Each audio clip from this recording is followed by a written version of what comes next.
الحمد للہ رب العالمین والصلاة والسلام علی خاتم النبیین اما بعد فاعوذ باللہ من الشیطان الرجیم بسم اللہ الرحمن الرحیم وَمَكَرُوا وَمَكَرَ اللَّهُ وَاللَّهُ خَيْرُ الْمَاكِرِينَ۔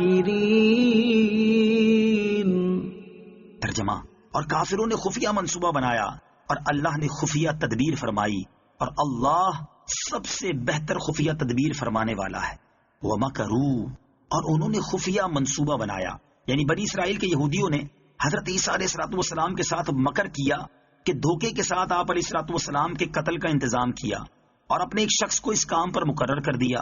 اللہ تعالیٰ نے ان کے مکر کا یہ بدلہ دیا کہ حضرت عیسیٰ علیہ السلام کو آسمان پر اٹھا لیا اور حضرت عیسیٰ علیہ السلام کی شباہت اس شخص پر ڈال دی جو ان کے قتل کے لیے آمادہ ہوا تھا۔ چنانچہ یہودیوں نے اس کو اسی شبے پر قتل کر دیا۔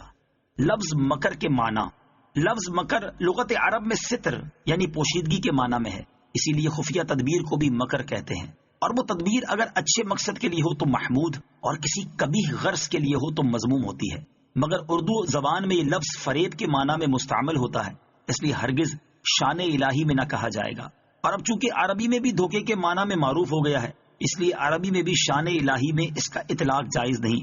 آیت میں جہاں کہیں مذکور ہوا ہے وہاں وہ خفیہ تدبیر کے معنی میں ہے۔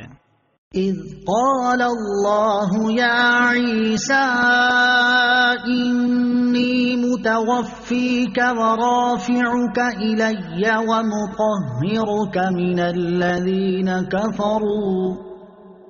ومطہرک من الذین كفروا وجاعل الذين اتبعوك فوق الذين كفروا إلى يوم القيامة ثم إلي مرجعكم فأحكم بينكم فيما كنتم فيه تختلفون۔ ترجمہ: یاد کرو جب اللہ نے فرمایا اے عیسیٰ میں تمہیں پوری عمر تک پہنچاؤں گا اور تجھے اپنی طرف اٹھا لوں گا اور تجھے کافروں سے نجات عطا کروں گا اور تیری پیروی کرنے والوں کو قیامت تک تیرے منکروں پر غلبہ دوں گا، پھر تم سب میری طرف پلٹ کر آؤ گے تو جن باتوں میں تم جھگڑتے تھے ان باتوں کا میں تمہارے درمیان فیصلہ کر دوں گا۔ اذ قال اللہ یا عیسیٰ، جب اللہ نے فرمایا اے عیسیٰ۔ اس آیت مبارکہ میں حضرت عیسیٰ علیہ السلام کو 4 باتیں فرمائی گئیں۔ نمبر 1 توفا یعنی پوری عمر کو پہنچانا، نمبر 2 اپنی طرف اٹھا لینا، نمبر 3 کافروں سے نجات دینا، نمبر 4 حضرت عیسیٰ علیہ السلام کے پیروکاروں کو غلبہ دینا۔ اب ہم ان کو ذرا تفصیل سے بیان کرتے ہیں۔ پہلی بات توفا ہے۔ مرزائیوں نے آیت پاک کے ان الفاظ کو بنیاد بنا کر یہود و نصارہ کی پیروی میں حضرت عیسیٰ علیہ السلام کی وفات کا دعویٰ کیا، اور یہ سراسر غلط ہے، کیونکہ پہلی بات تو یہ ہے کہ توفا کا حقیقی معنی ہے پورا کرنا، جیسے قرآن پاک میں ہے وَإِبْرَاهِيمَ الَّذِي وَفَّى، اور ابراہیم جو پورے احکام بجا لایا، اور یہ موت کے معنی میں بھی استعمال ہوتا ہے، لیکن یہ اس کا مجازی معنی ہے، اور جب تک کوئی واضح قرینہ موجود نہ ہو اس وقت تک لفظ کا حقیقی معنی چھوڑ کر مجازی معنی مراد نہیں لیا جا سکتا، اور یہاں کوئی ایسا قرینہ موجود نہیں کہ توفا کا معنی موت کیا جائے، بلکہ اس کا حقیقی معنی مراد لینے پر واضح قرائن بھی موجود ہیں، اور وہ قرائن احادیث مبارکہ ہیں جن میں یہ بیان ہے کہ حضرت عیسیٰ علیہ السلام زندہ آسمان پر اٹھائے گئے اور قرب قیامت میں واپس تشریف لائیں گے، لہٰذا اس آیت سے حضرت عیسیٰ علیہ السلام کی وفات ثابت نہیں ہوتی۔ دوسرے نمبر پر بالفرض اگر توفا کا معنی وفات دینا ہی ہے تو اس سے یہ کہاں ثابت ہوا کہ حضرت عیسیٰ علیہ السلام وفات پا چکے ہیں؟ صرف یہ فرمایا کہ اے عیسیٰ میں تجھے وفات دوں گا، تو یہ بات تو ہم بھی مانتے ہیں کہ حضرت عیسیٰ علیہ السلام بھی وفات پائیں گے، یہ معنی نہیں ہے کہ ہم نے تجھے فوت کر دیا۔ اب یہ بات کہ آیت میں توفا یعنی وفات دینے کا پہلے تذکرہ ہے اور اٹھائے جانے کا بعد میں، اور چونکہ حضرت عیسیٰ علیہ السلام اٹھائے جا چکے ہیں لہٰذا ان کی وفات بھی پہلے ثابت ہو گئی، تو اس کا جواب یہ ہے کہ آیت میں متوفی کا اور رافعک کے درمیان میں واو ہے، اور عربی زبان میں واو ترتیب کے لیے نہیں آتی کہ جس کا مطلب یہ نکلے کہ وفات پہلے ہوئی اور اٹھایا جانا بعد میں، جیسے قرآن پاک میں حضرت مریم رضی اللہ تعالی عنہا سے فرمایا گیا وَاسْجُدِي وَارْكَعِي، اور سجدہ اور رکوع کر، یہاں سجدے کا پہلے تذکرہ ہے اور رکوع کا بعد میں، تو کیا اس کا مطلب یہ ہے کہ حضرت مریم رضی اللہ تعالی عنہا رکوع بعد میں کرتی تھیں اور سجدہ پہلے؟ ہرگز نہیں۔ لہذا جیسے یہاں واو کا آنا ترتیب کے لیے نہیں ہے، ایسے ہی مذکورہ بالا آیت میں واو ترتیب کے لیے نہیں ہے۔ دوسری بات حضرت عیسیٰ علیہ السلام کا اٹھایا جانا ہے. فرمایا گیا کہ ہم تمہیں بغیر موت کے اٹھا کر آسمان پر عزت کی جگہ اور فرشتوں کی جائے قرار میں پہنچا دیں گے. رسول اکرم علیہ السلام نے فرمایا حضرت عیسیٰ علیہ السلام میری امت پر خلیفہ ہو کر نازل ہوں گے، سلیب توڑیں گے، خنزیروں کو قتل کریں گے، 40 سال رہیں گے، نکاح فرمائیں گے، اولاد ہوگی، اور پھر آپ علیہ السلام کا وصال ہوگا. وہ امت کیسے ہلاک ہو جس کا اول میں ہوں اور آخر حضرت عیسیٰ علیہ السلام، اور وسط میں میرے اہل بیت میں سے حضرت مہدی رضی اللہ تعالیٰ عنہ.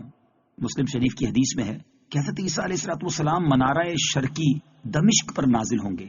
یہ بھی حدیث میں ہے کہ حضور اقدس علیہ السلام کے حجرے میں مدفون ہوں گے. تیسری بات کہ کفار سے نجات دلاؤں گا، اس طرح کے کفار کے نرغے سے تمہیں بچا لوں گا اور وہ تمہیں سولی نہ دے سکیں گے. چوتھی بات ماننے والوں کو منکروں پر غلبہ دینا. حضرت عیسیٰ علیہ السلام کے ماننے والوں سے مراد ہے ان کو صحیح طور پر ماننے والے، اور صحیح ماننے والے یقیناً صرف مسلمان ہیں، کیونکہ یہودی تو ویسے ہی حضرت عیسیٰ علیہ السلام کے دشمن ہیں اور عیسائی انہیں خدا مانتے ہیں. تو یہ ماننا تو بدترین قسم کا نہ ماننا ہے کہ حضرت عیسیٰ علیہ السلام فرمائیں کہ اللہ عز و جل کے سوا کسی کو معبود نہ مانو، اور یہ کہیں نہیں ہم تو آپ کو بھی معبود مانیں گے. فَأَمَّا الَّذِينَ كَفَرُوا فَأُعَذِّبُهُمْ عَذَابًا شَدِيدًا فِي الدُّنْيَا وَالْآخِرَةِ وَمَا لَهُم مِّن نَّاصِرِينَ. وَأَمَّا الَّذِينَ آمَنُوا وَعَمِلُوا الصَّالِحَاتِ فَيُوَفِّيهِمْ أُجُورَهُمْ وَاللَّهُ لَا يُحِبُّ الظَّالِمِينَ. ذَلِكَ نَتْلُوهُ عَلَيْكَ مِنَ الْآيَاتِ وَالذِّكْرِ الْحَكِيمِ. ترجمہ: پس جو لوگ کافر ہیں تو میں انہیں دنیا و آخرت میں سخت عذاب دوں گا اور ان کا کوئی مددگار نہ ہوگا، اور جو ایمان لائے اور اچھے کام کیے تو اللہ انہیں ان کا پورا پورا اجر عطا فرمائے گا، اور اللہ ظالموں کو پسند نہیں کرتا. یہ جو ہم تمہارے سامنے پڑھتے ہیں کچھ نشانیاں ہیں اور حکمت والی نصیحت ہے. فَأُعَذِّبُهُمْ عَذَابًا شَدِيدًا، تو میں انہیں سخت عذاب دوں گا. کافر اللہ تعالیٰ کی طرف سے دنیا و آخرت میں سزا کے مستحق ہیں. دنیا میں سزا تو قتل، قید اور جزیہ لازم ہونا ہے، اور آخرت کا عذاب دوزخ ہے. صدق اللہ العظیم.